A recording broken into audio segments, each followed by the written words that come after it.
Oh my goodness, I had a whole video taped and it got just way too lengthy, and I thought nobody wants to sit through that, so let's try this again. Okay, so I've been posting videos for a little over a month now. Longer than that for some of the stuff that I've done, but you know, the bulk of it for over a month now.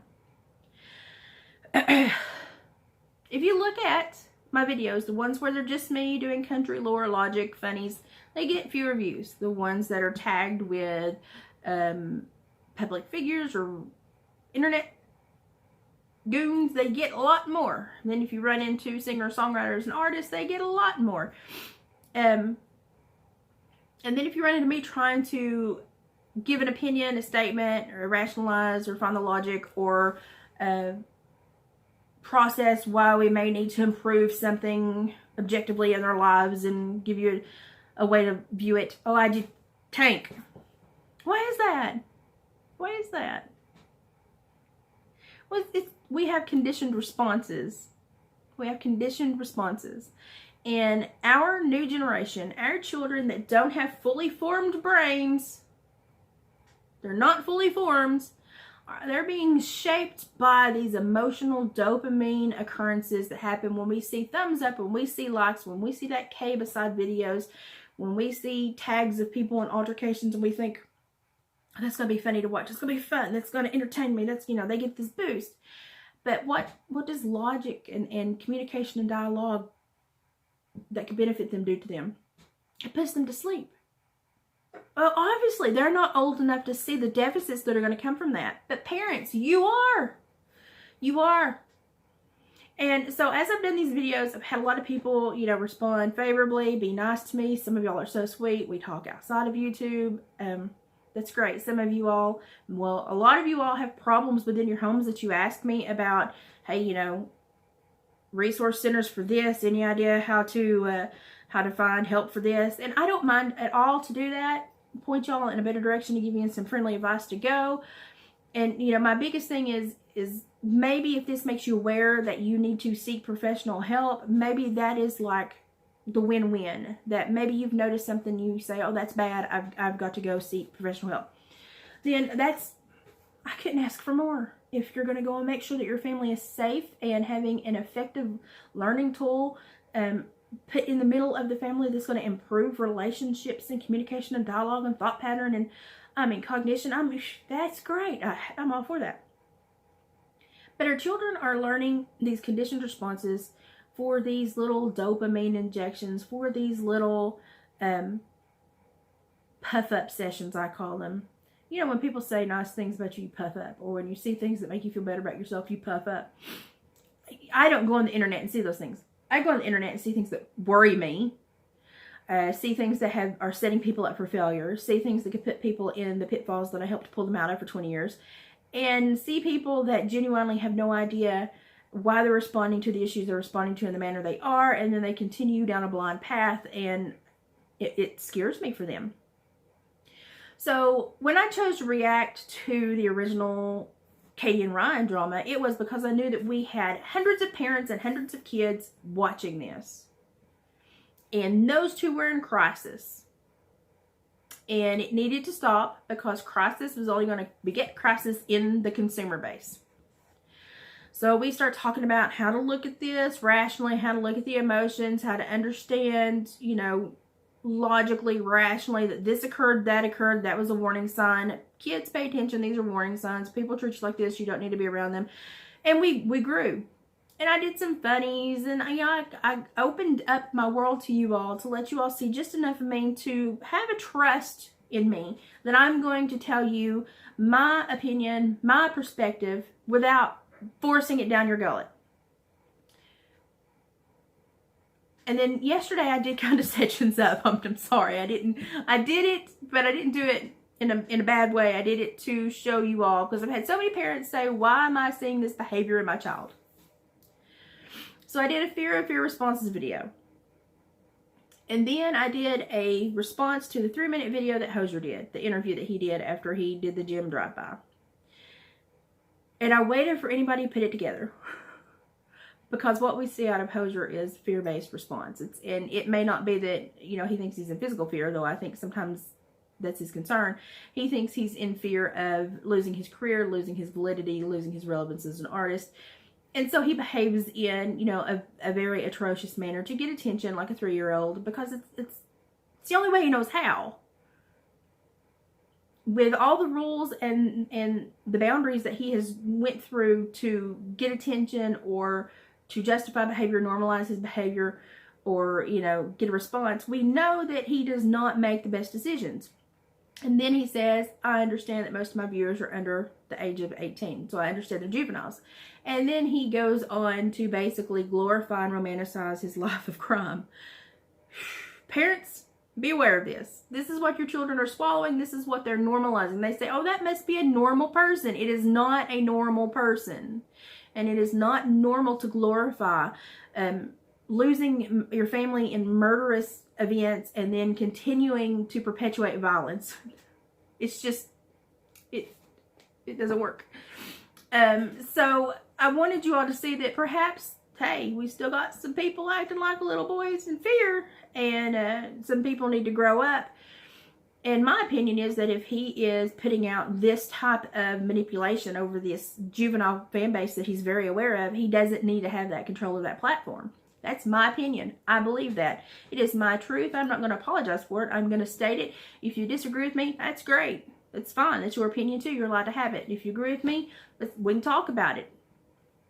But what occurred on top, which was like the cherry on top, was when we saw in the comment section somebody, number one, not pay attention, not read the video title description, not keep things in context, believe that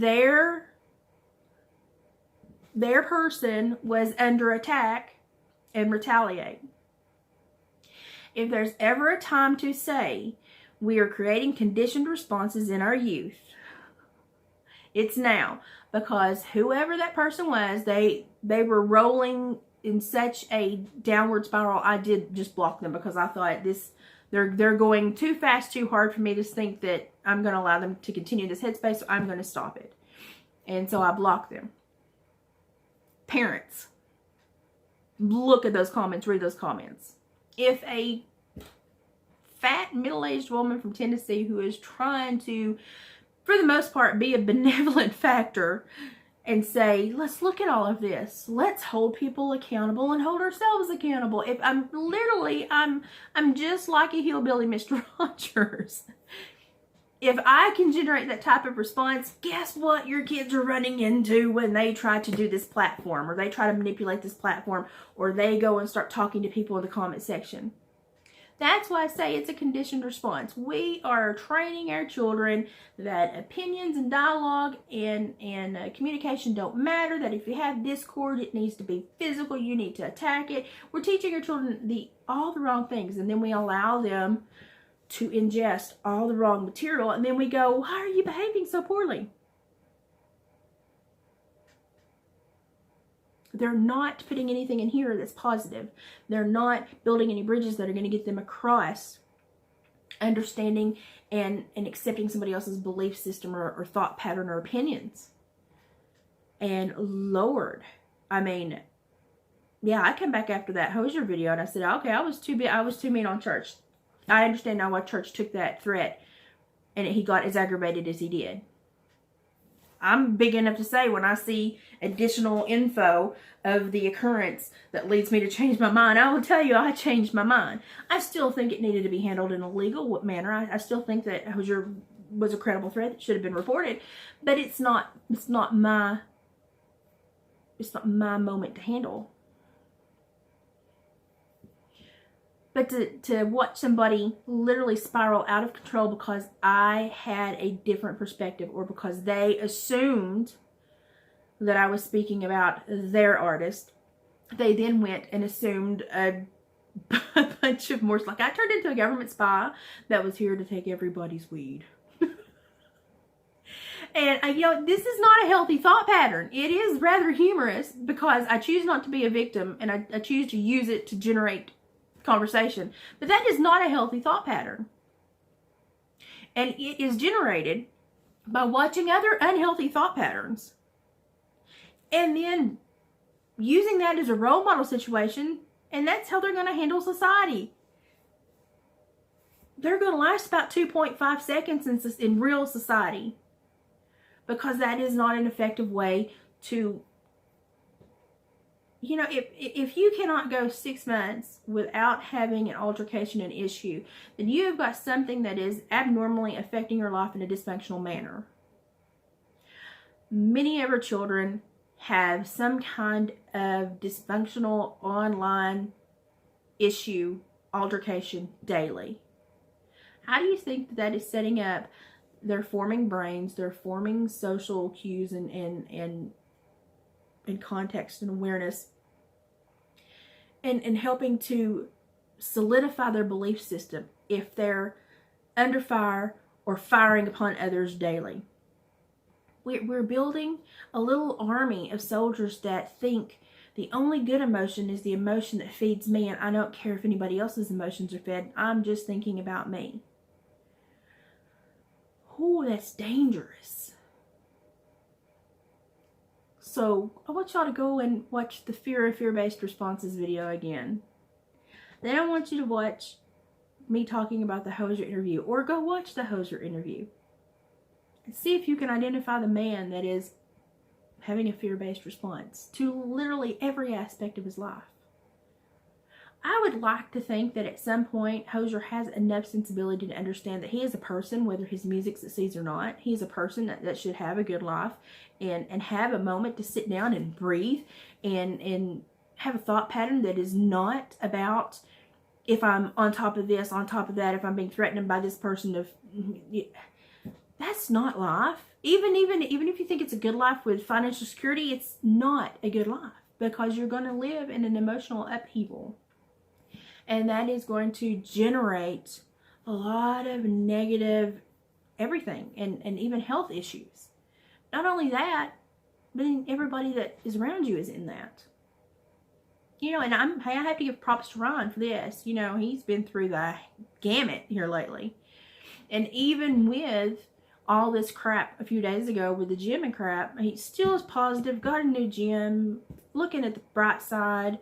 You know, I was really worried that if he tried to handle this himself, he would then get sucked into a legal issue that would turn into some kind of record that would then impede his ability to truly protect himself.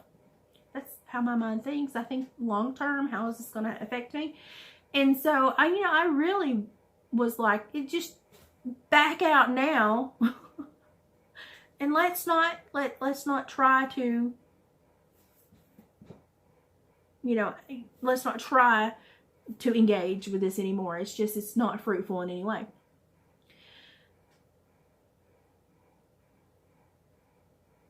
And I still think it was a legal issue, but like I said, that's my opinion. He has to handle it the way he wants to handle it. But he has, for the most part, tried to remain positive. And most of his posts have been him out enjoying his property, land, his four-wheelers at the gym, or things that he's found funny.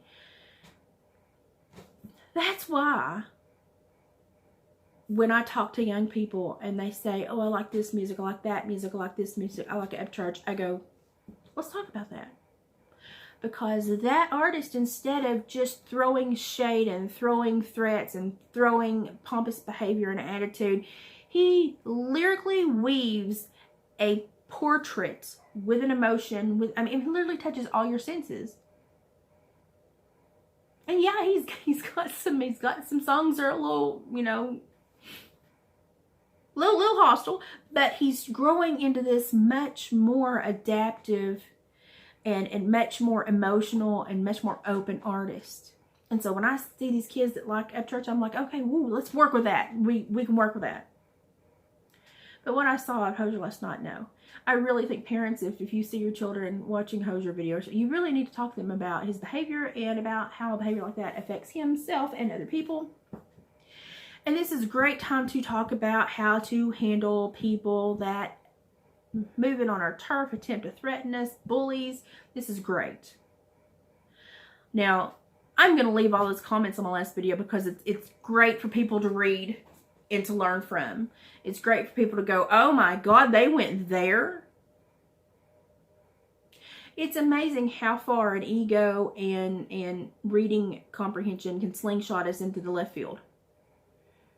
Especially for people that don't internally check every once in a while. But now you kind of see how those videos run together. And now you kind of see why I thought it was important to step up and speak about his behavior. And now you kind of see why it's important to speak with your children if they are in any way supporting anyone that is having that behavior or having an online persona that it could be degrading to their own little emotional and mental well-being and development. We've got to start to take care of our children. We've got to be aware of this. And while us adults, we just think, oh, it's two grown country boys having a spat, and I'm just going to watch. Our children don't see it as that. They take so much more context from that than we do, because they are not prepared to sift it apart. Their brains can't do that. So parents, next time stuff like this happens, take this opportunity and talk to your children about behavior, expectations, social responsibility, normal and abnormal lifestyles, dysfunctional and functional lifestyles. It'd be a great talk. It'd be one that in 10 years they're going to be thanking you, because they're going to have those memories and they're going to have those moments in life when they hit something like this. They're going to pump the brakes because they're going to hear your words and they're going to pump the brakes. But don't worry about me. I'm going to leave this because I think it's important for people to see. It doesn't bother me at all. People's opinions are just people's opinions. I have no control over how other people think. I literally can just say my viewpoint, say my perspective, and how I built that judgment call, and hope that you all sift it and take some of it. If you don't want it, throw it out with the dishwater. That's fine. But my hope is that I'm helping just a few of you start to link together some of this stuff that could help you, your family, your children, and your emotional and mental well-being. I think tomorrow I'm taking a day off. I'm tired. Okay, now shut up now. That was literally half the time I did in the last one. It just got way too wordy. Imagine that, me getting wordy. Y'all, I'm good. Amused, sadly, but I'm good. And, we're going to keep this ball rolling. We're going to try to stay positive. We're going to try to continue to point out these learning lessons. Life is full of them. Let's just take it day by day.